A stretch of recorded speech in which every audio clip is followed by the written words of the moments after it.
Patrick Ricard so we could get those big packages along with Cam Scatterboo that were huge in Baltimore. Yo, why did Ryan Clark just get fired live on air? Hey, yo, ESPN is out of pocket for this one. Picture this. You on live TV, millions of people watching you. You mid-sentence breaking down Jaden Daniels' virtual reality training like it's the State of the Union. And in your earpiece, somebody whispers you fired. Not after the show, not in a Zoom call, but during the show. Yeah, that's the story of Ryan Clark's life right now. I'm about to walk you through how ESPN caught this man slipping on live television. And they did him dirty at the worst possible time ever. So if you don't know who Ryan Clark is, he is an ESPN commentator. He played in the NFL for a couple of seasons. And he's literally been working for ESPN for like the last 8 years. So reports said that ESPN was going to fire him the following day. But somebody in the building got nervous because they said word was reportedly about to leak to the media. And ESPN said, nah, we can't let him fight on Twitter. So they made an executive decision to just tell him mid-broadcast while the cameras was rolling. The man was mid-breakdown cooking, giving real analysis. And then, gone. The show cuts to a break, comes back with no Ryan Clark, no goodbye, no it's been an honor, nothing. Patrick Ricard so we could get those big packages along with Cam Scatterboo that were huge in Baltimore. He didn't even get to finish the segment. Now, obviously, y'all asking the real question, was this just budget cuts or did Ryan Clark's mouth finally write a check that ESPN wasn't trying to cash? Because let's be real, this man has been under a lot of controversy. Check out some of these viral clips. AJ Brown, which is this #1 wide receiver who got one target all night, and then you got CeeDee Lamb. But that's the when was the one target? That's the target. But I'm saying when was the one target? I'm saying you could have it both ways. 54 seconds left in the game on 2nd and 11. It was the one target. He runs the out route. You wake up this morning and say AJ Brown had a better day than CeeDee Lamb. No, you know what you wake up saying though? AJ Brown's team is 1-0. Of course, right? Like that's what I get it. But the thing is this though, and. We shouldn't do this on TV, and so I apologize if people think this is rude. That's the non-player. Oh, stop! That's CeeDee Lamb is. Let me tell you why. I'm not saying I'm not the guy fantasy football, Ryan. I'm not. Don't belittle me like that. If Kyler Murray right now was the quarterback of the Baltimore Ravens, we'd have much more confidence in them to win the Super Bowl. Period. We would. It wouldn't be a discussion. We wouldn't be sitting here talking like, you know what? Yeah, they can because the quarterback's really good. I think John Elway was a generational talent. I think Patrick Mahomes is a generational talent. I don't think Tom Brady, I don't think Drew Brees, I don't think Peyton Manning are generational talents. I think Andrew Luck ended up being a generational talent. So now here's the part y'all been waiting for. How did Ryan Clark respond? Because this man did not come out swinging. He didn't do a rant video. He didn't call out ESPN executives by name, none of that. Instead, the next morning, he posted himself in the gym, working out like normal, and drops a message that's basically sending love to everybody else who got laid off that week. He said, sending prayers to everyone laid off today. So many of y'all poured your life into that company. Another door is about to open. Now, Ryan Clark wasn't the only person that got fired. Cam Newton got fired too. And that's pretty ironic because Cam Newton and Ryan Clark had some words for each other last year. That we want to attack the messenger, Ryan Clark. Okay, let's pull up your stats. Second team All SEC, we cannot relate.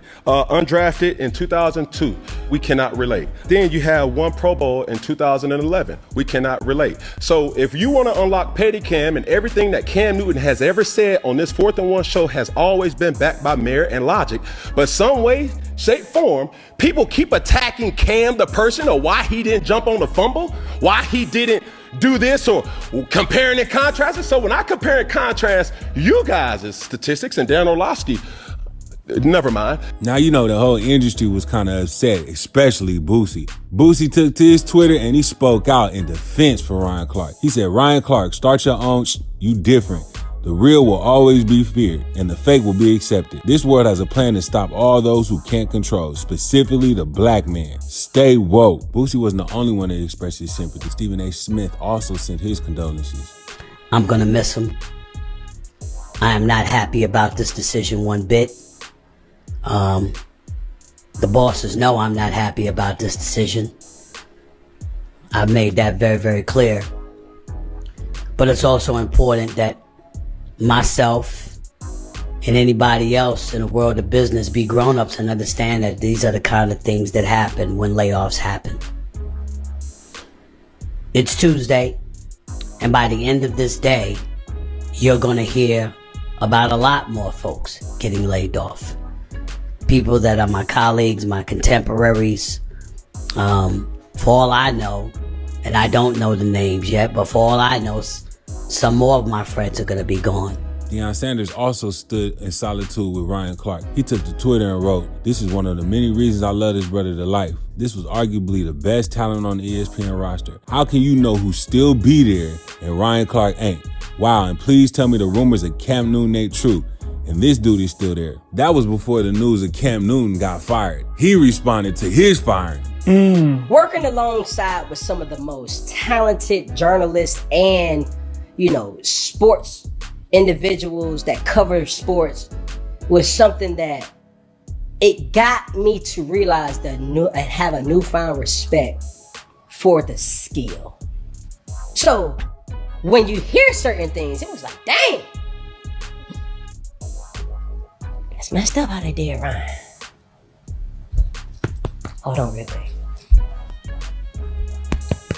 Hold on. Hey, you can go with it too. It's like, damn! You have to make light of something. Because for me, if this isn't a way for all athletes and even content creators to learn one important rule of the times that we live in right now. If you don't own your own platform, you're going to get overlooked, bypassed, and be extinct just like dinosaurs. Look at what's happening here. Okay. It's unfortunate what happened to Ryan Clark, but what I will tell you is this. Ryan Clark gonna be okay. The pivot ain't going nowhere. Yeah. It's unfortunate what happened to me, some would think, but I'm good. 4th and 1 ain't going nowhere. Funky Friday ain't going nowhere. Not at all. Now look, ESPN is not just cutting Ryan, he was cutting a whole bunch of people. And all these people are all caught in the same crossfire. This ain't just a Ryan Clark story anymore. This is the beginning of a whole ESPN shakeup. But be honest with me in the comments. Y'all think this was strictly a budget decision, or y'all think Ryan Clark's mouth finally cost them the bag? Let me know what y'all think. Subscribe if you ain't already, because trust me, with ESPN cutting names this fast, we got more of these coming. Y'all already know. Y'all already know what channel to pull up for it, so keep it locked. What advice would you give up and coming media personalities that are, whether it be sports or just media? Yeah, I think just do the work. Okay. We're in a great time for us where you don't have to have the traditional linear ways of building content or building a brand, right? Like, there's people who get famous now for sitting in a seat and allowing people to watch them live life, but it takes dedication to sit in the seat for 8 hours. I think it takes dedication to achieve anything. So if you truly want it, I think you map out a plan and you try to follow that plan as closely as possible. And the advice would be is when that plan goes awry, when you have to sort of veer off of it or adjust it, don't panic because it had to adjust. Right, we don't get to control everything, but we do get to control our reactions. We do get to control our responses. Make sure that response gets you going back in the right direction.